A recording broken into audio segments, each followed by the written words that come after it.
नमस्कार दोस्तों, मैं हूं ब्रजेश कुमार। दोस्तों, एसडीएम साहब अपनी सरकारी गाड़ी से अपनी पत्नी को लेकर कहीं दोस्तों जा रहे थे। तभी रोड के किनारे उनको एक सब्जी का ठेला लगा हुआ दिखाई देता है। दोस्तों, जिस ठेले को एक महिला चला रही थी। दोस्तों, जैसे एसडीएम साहब उस महिला को देखते हैं तब अपनी गाड़ी को दोस्तों रुकवा लेते हैं और गाड़ी से उतरते हैं और उस ठेले की तरफ जाने लगते हैं। दोस्तों, जो महिला वहां ठेला लगाई थी, जब वह एसडीएम साहब को अपनी तरफ आते हुए देखती है तो वह अपने चेहरे को छुपाने लगती है, ढकने लगती है।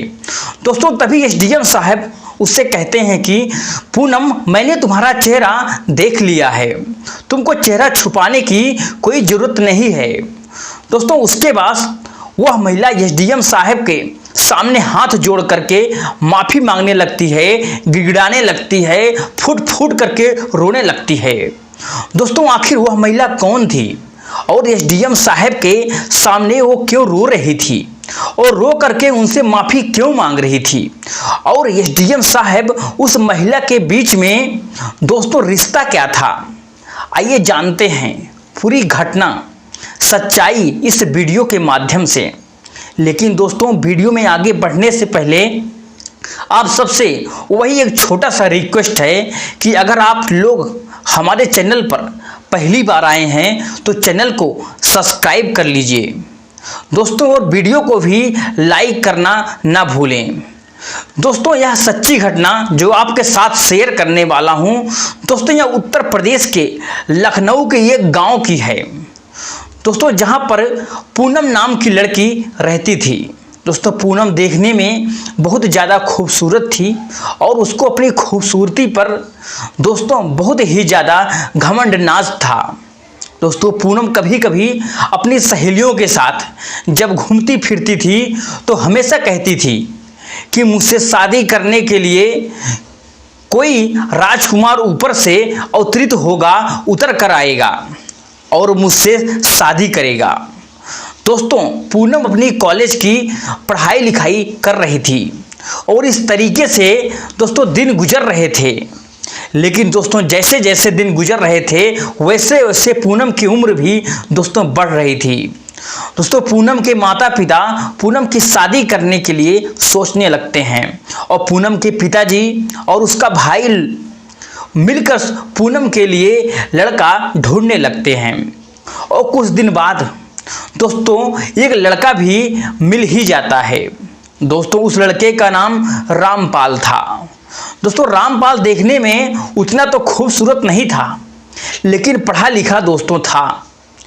लड़का दोस्तों संस्कारी घर का था और माँ बाप की इज्जत करना बहुत ही दोस्तों अच्छे से वह जानता था। दोस्तों, जैसे ही पूनम के पिताजी और पूनम के भाई उस लड़के से बातचीत करते हैं तो दोस्तों उस लड़के को स्वभाव जो है बहुत ही ज़्यादा दोस्तों दिखाई देता है। दोस्तों, उस लड़के से बातचीत करने के बाद उन लड़कों को बहुत अच्छा फील होता है और वो लड़का अपने परिवार की इज्जत वाला दोस्तों होता है। लड़का पूनम के पिताजी को पसंद आ जाता है और उस लड़के के पूनम के शादी तय कर दी जाती है। दोस्तों, शादी तय करने के बाद पूनम के पिताजी जब घर पर आते हैं तभी दोस्तों पूनम अपने पिता से पूछती है कि पापा, आपने जो लड़का पसंद किया है वो लड़का सुंदर है ना, वो लड़का मेरे लायक तो है ना? दोस्तों, क्योंकि हम दोनों की जोड़ी अच्छी दिखनी चाहिए। मैं जितनी खूबसूरत हूँ उतनी ही खूबसूरत मेरा दूल्हा यानी लड़का भी होना चाहिए। दोस्तों, पूनम के पिताजी कहते हैं कि बेटा देखो, शकल सूरत उतना ज़्यादा मायने नहीं रखता। जो मैंने लड़का तुम्हारे लिए देखा है वो लड़का पूनम लाखों या करोड़ों में एक है। लड़का अच्छे विचारों का होना चाहिए और मान सम्मान करने वाला होना चाहिए और तुम्हारी इज्जत करने वाला होना चाहिए। दोस्तों, पूनम अपने पिता की बातों को सुनकर थोड़ा सा मायूस हो गई और डाउट में आ गई। तभी दोस्तों पूनम का भाई था, वो लड़के को फोटो पूनम को दिखाता है और दोस्तों पूनम जब फोटो देखती है और अपना चेहरा ऐसे नीचे की तरफ झुकाकर एकदम से मायूस हो जाती है। दोस्तों पूनम सोचती है कि लड़का तो देखने में कुछ खास नहीं लग रहा है, क्या होगा मेरी शादी, इसके बाद कैसे होगी और कैसे होगी मेरी जिंदगी, इसके साथ गुजरेगी। दोस्तों यही सब सोच करके बहुत ज़्यादा परेशान हो रही थी पूनम। दोस्तों पूनम का भाई वो कहता है कि बहन देखो, लड़का पढ़ा लिखा है और सरकारी नौकरी की तैयारी कर रहा है, हो सकता है कुछ महीनों के बाद, फिर कुछ सालों के बाद अंदर ही वह लड़का सरकारी नौकरी करने लगेगा, जो तुम्हारी जिंदगी और बहुत ही खुशहाल तरीके से गुजर जाएगी और कभी भी किसी चीज़ की तुमको ज़रूरत यानी महसूस नहीं होगी। लेकिन दोस्तों पूनम जो है वह कहीं ना कहीं उस लड़के के शकल और सूरत को वजह से बहुत ही ज़्यादा परेशान थी, मायूस थी। दोस्तों उस लड़के से वो शादी नहीं करना चाहती थी। लेकिन दोस्तों गांव देहात की बात है, लड़कियां तो इतना इजाज़त नहीं होती है कि अपनी मर्जी से शादी कर सकें या फिर अपने पापा के सामने अपनी बातों को रख सकें। दोस्तों पापा मुझसे शादी नहीं करेंगे, वो अपने घर वालों के अकॉर्डिंग ही गांव देहात की लड़कियां शादी करती हैं। दोस्तों पूनम भी अपने पापा और अपने भाई को कुछ नहीं बोलती और चुपचाप शादी के लिए राजी हो जाती है। दोस्तों इस तरह से धीरे धीरे समय बीतता गया और शादी का समय दोस्तों नज़दीक आ ही जाता है। और दोस्तों पूनम अपने कमरे में बैठी हुई थी और शादी का जोड़ा पहनकर तैयार हो रही थी। दोस्तों घर में खुशियां का माहौल था और सभी रिश्तेदार लोग आए हुए थे। कुछ समय बाद बारात भी दरवाजे पर आ जाती और दूल्हे को मान सम्मान से स्वागत किया जाता। दोस्तों बारात आने के बाद अब समय आता है जयमाल का यानी शादी विवाह का। दोस्तों पूनम जो है वह दुल्हन की तरह जोड़े में तैयार होकर के दोस्तों स्टेज पर जब पहुंचती है तो दोनों के हाथ में वरमाला दिया जाता है। दोस्तों लेकिन वरमाला ऐसे पहनाने की बारी आती है तभी दोस्तों पूनम लड़के को देख करके जयमाल के स्टेज पर ही दोस्तों गुस्सा हो जाती है और वरमाला डालने से मना कर देती है।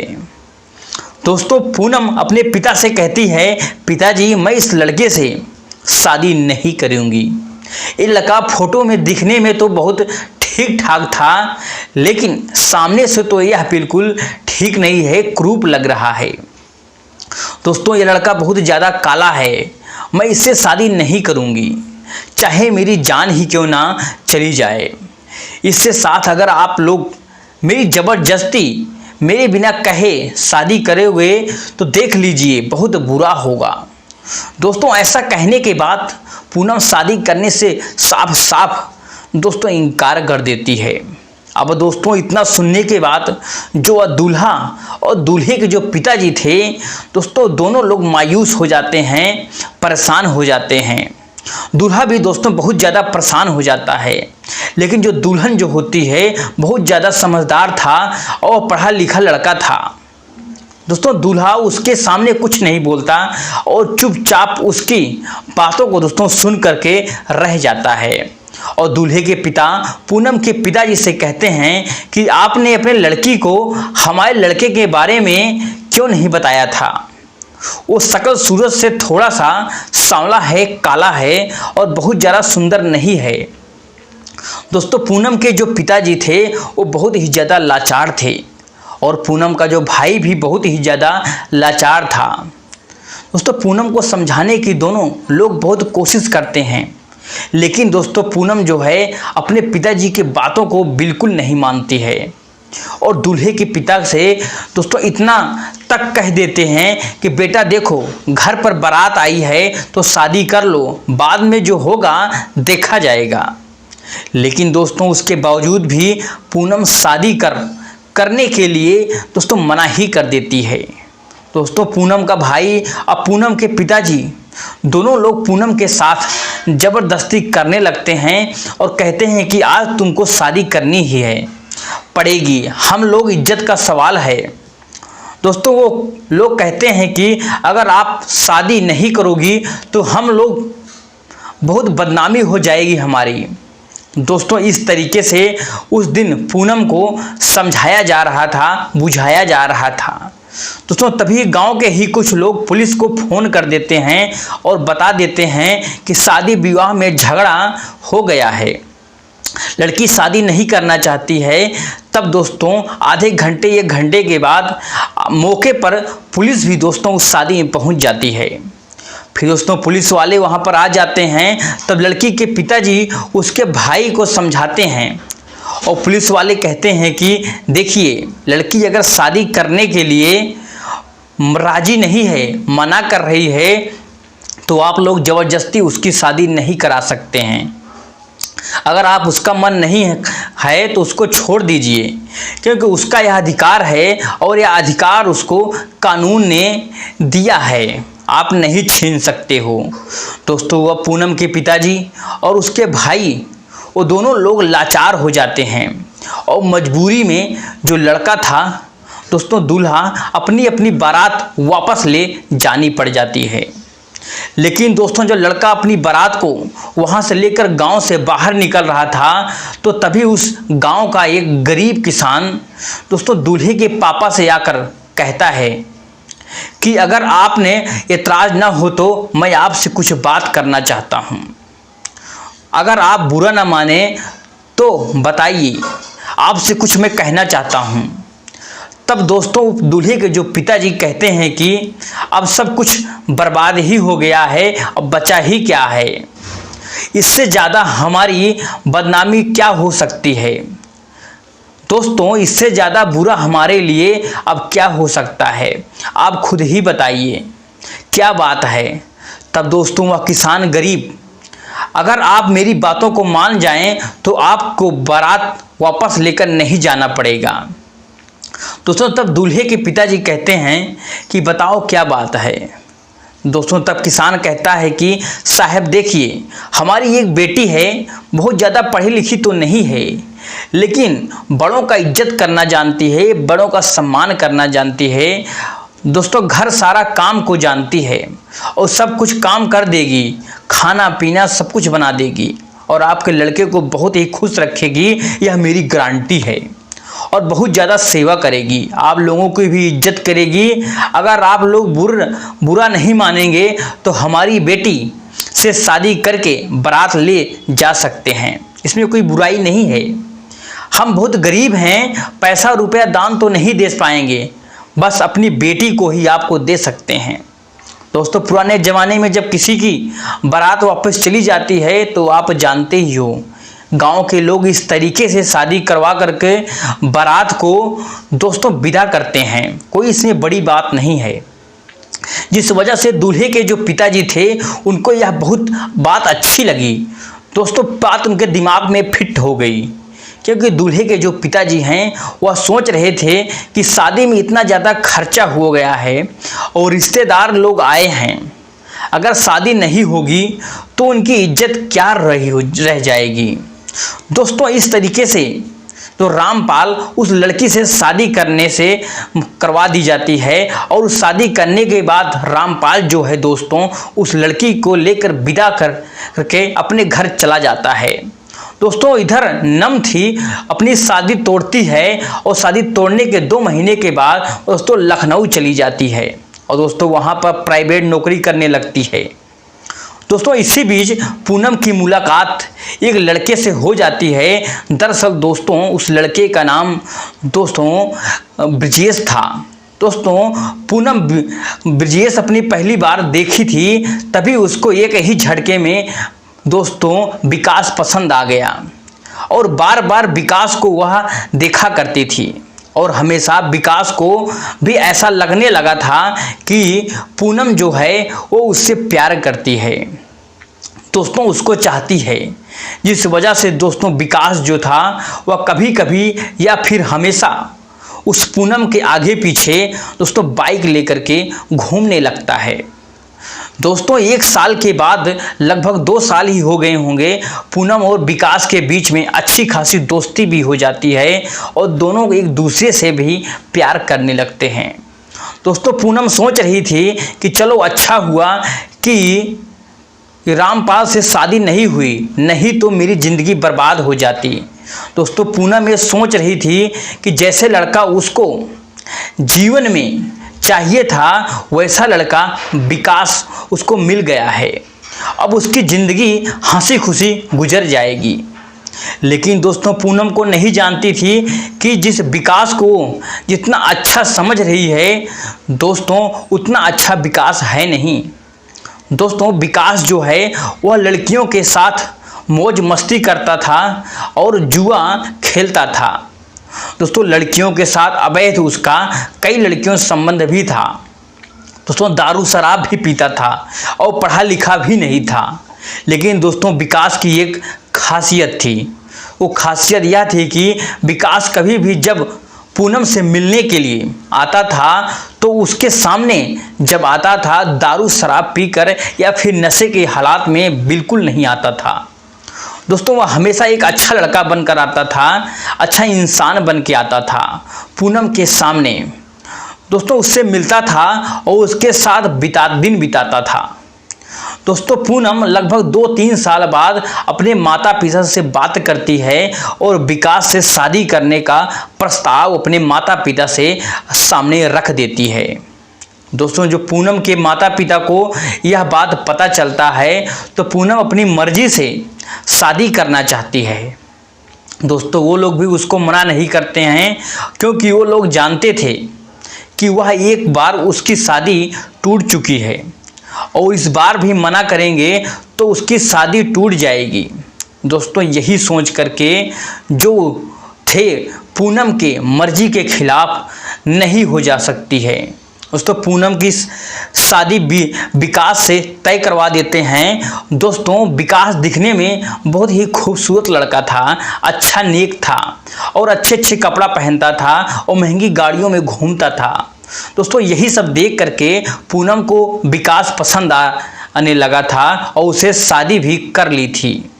दोस्तों शादी के बाद पूनम विकास के बहुत खुश हुई थी और यही सोच रही थी चलो अच्छा हुआ मैं रामपाल से शादी नहीं की, नहीं तो मेरी ज़िंदगी बर्बाद हो जाती। लेकिन दोस्तों पूनम यह बात नहीं जानती थी कि उसकी ज़िंदगी में रामपाल के साथ बर्बाद नहीं होती बल्कि उसकी ज़िंदगी अब जाकर बर्बाद होने वाली है। अब दोस्तों इस बात की भनक भी नहीं थी। दोस्तों शादी होने के लगभग 6 से 8 महीने गुजर जाते हैं, लेकिन 6 से 8 महीने में अभी भी पूनम को यह बात पता नहीं था कि उसका जो पति है विकास नशेड़ी है और दारू शराब पीता है। क्योंकि विकास घर पर कभी दारू शराब पी करके दोस्तों कभी नहीं आता था। जब भी लड़कियों के साथ उसको मौज मस्ती दोस्तों करनी होती है, अवैध संबंध दोस्तों बनाना होता है, तब वो दोस्तों घर से बाहर होटल बुक करता था, कहीं दूर जा कर के होटल पर भी मौज मस्ती करता था।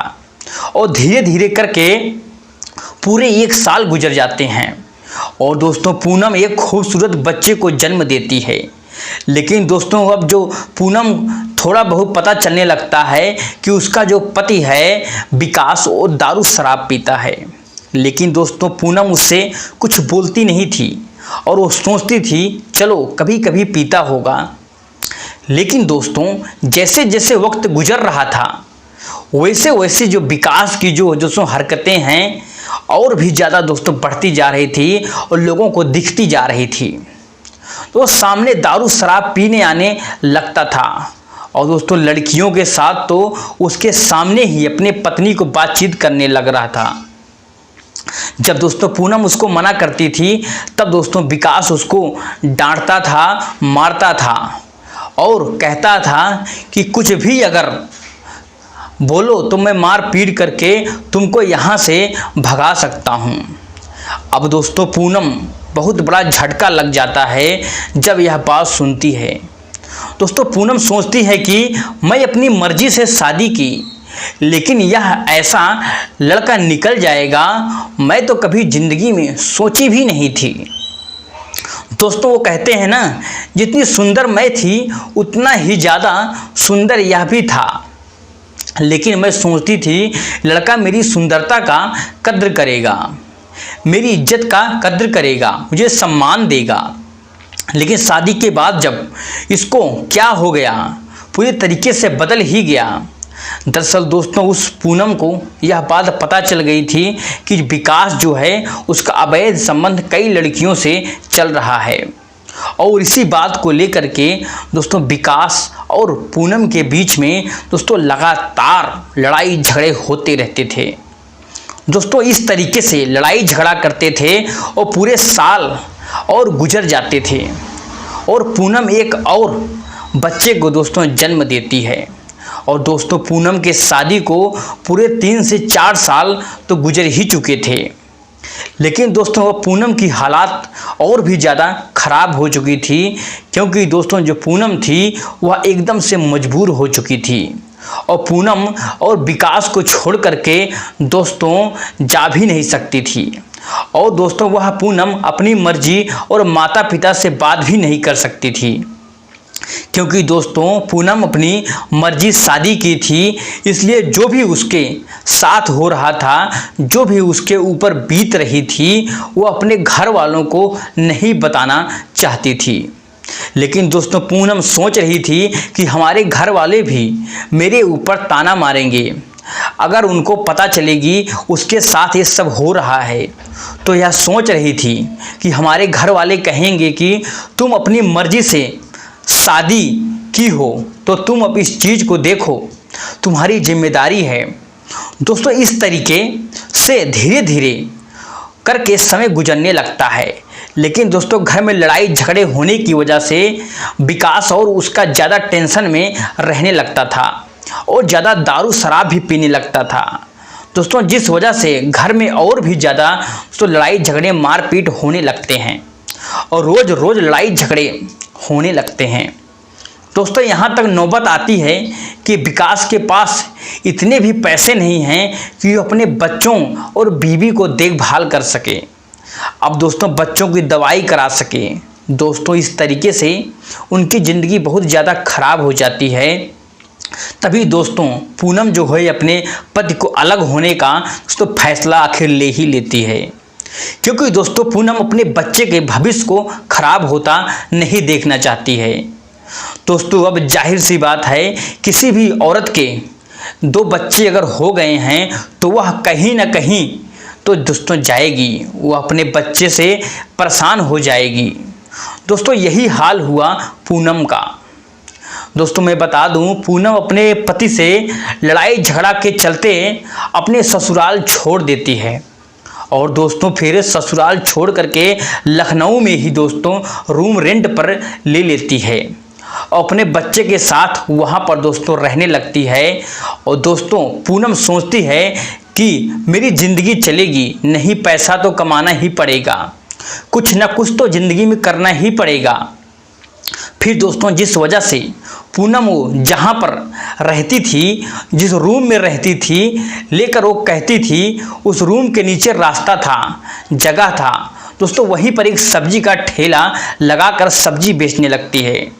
तो सब्जी बेचकर पूनम लगभग 10 से 15 हज़ार मिल जाते हैं और उस पैसे से वो अपने बच्चों का दोस्तों पालन पोषण आराम से कर लेती थी। अब दोस्तों पैसे से कुछ पैसा को बचा करके बैंक में भी जमा कर लेती थी। दोस्तों अभी लगभग 5 से 6 महीने ही हुए थे दोस्तों पूनम को वहाँ पर ठेला लगाकर सब्जी बेचते हुए। तभी दोस्तों अचानक पूनम को पता चलता है कि जिस लड़के से पहली बार उनकी शादी तय हुई थी, जिस लड़के से वो शादी नहीं की थी, तो शादी करने से मना कर दी थी, वो लड़का आज दोस्तों किसी ज़िले का एसडीएम बन चुका है। दोस्तों वह पूनम अपनी किस्मत कोसने लगती है और दोस्तों वह पूनम लड़की सोचने लगती है कि शायद उस दिन अपने पिताजी अपने भाई की बात को मैं मान लेना चाहती थी और तो रामपाल से शादी कर लेना चाहिए था। दोस्तों मैं आपको बता दूं कि माँ बाप अपने बच्चों के लिए जो भी दोस्तों सोचते हैं वह अच्छा ही हमेशा सोचते हैं। दोस्तों माँ बाप कभी भी अपने बच्चों के लिए गलत भावना नहीं रखते हैं। और गलत नहीं सोचते हैं। लेकिन दोस्तों जो लोग अपनी माँ बाप की बात को नहीं मानते हैं, उनकी बात को ठुकरा देते हैं, उनकी ज़िंदगी में एक ना एक दिन ऐसा हादसा जरूर होता है। लेकिन दोस्तों उस समय पछताने से कुछ होने वाला नहीं है। दोस्तों धीरे धीरे करके वक्त गुजर रहा था और पूनम अपने बच्चों के साथ उस ठेले पर सब्जी बेच रही थी। तभी दोस्तों अचानक उस समय एक दिन रामपाल था, वह दोस्तों एसडीएम बन चुका था और अपनी पत्नी को अपनी सरकारी गाड़ी में बैठाकर दोस्तों कहीं लेकर जा रहा था घुमाने फिराने के लिए। तभी दोस्तों रास्ते में ट्रैफिक लगा हुआ था और एसडीएम रामपाल साहब अपनी गाड़ी साइड में लगा देते हैं और साइड में लगाने के बाद इधर उधर देखने लगते हैं दोस्तों कुछ खाने के लिए। तभी दोस्तों उनकी नज़र जाती है दोस्तों पूनम के ऊपर, जो ठेले पर सब्जी लगाकर बेच रही थी। दोस्तों एसडीएम रामपाल उसको देखकर पहले ही सोचते हैं कि यह लड़की है या फिर कोई और है। लेकिन दोस्तों इसको कंफर्म करने के लिए, पक्का करने के लिए उसके पास जाते हैं। तभी दोस्तों पूनम जो है वह एसडीएम साहब को अपनी तरफ आता हुआ दोस्तों वह साफ साफ देख करके बहुत ज़्यादा परेशान हो जाती है, अपने चेहरे को छुपाने लगती है। तब दोस्तों जाकर एसडीएम साहब को यकीन हो जाता है कि वो लड़की कोई और नहीं है बल्कि वो लड़की पूनम ही है। दोस्तों फिर एसडीएम रामपाल साहब पूनम से कहते हैं कि पूनम मैं तुमको देख लिया हूँ, तुम्हारा चेहरा देख लिया हूँ, अब तुमको अपना चेहरा छुपाने की कोई ज़रूरत आवश्यकता नहीं है। तब दोस्तों पूनम जो है वो एसडीएम साहब के सामने हाथ जोड़कर माफ़ी मांगने लगती है और कहती है कि मुझे माफ़ कर दो, उस दिन मैंने तुम्हारे साथ जो भी गलत किया है, मैंने तुम्हारी बहुत बेइज्जती की है, मुझे ऐसा नहीं करना चाहिए था, मुझे माफ़ कर दो। दोस्तों उस दिन से मुझे समझ में नहीं आया था। एसडीएम साहब कहते हैं कि कोई बात नहीं, सबकी अपनी अपनी ज़िंदगी है, तुम भी अपनी ज़िंदगी जी रही हो, अपना अपना अधिकार है। तब दोस्तों एसडीएम साहब और पूनम से पूछते हैं कि तुम यहाँ पर सब्जी क्यों बेच रही हो। दोस्तों पूनम सारी दास्तान बताती है, लेकिन पछताने से क्या फ़ायदा जब चिड़िया चुन गई खेत। दोस्तों ये कहानी थी आज की। अगर आप अच्छी लगी हो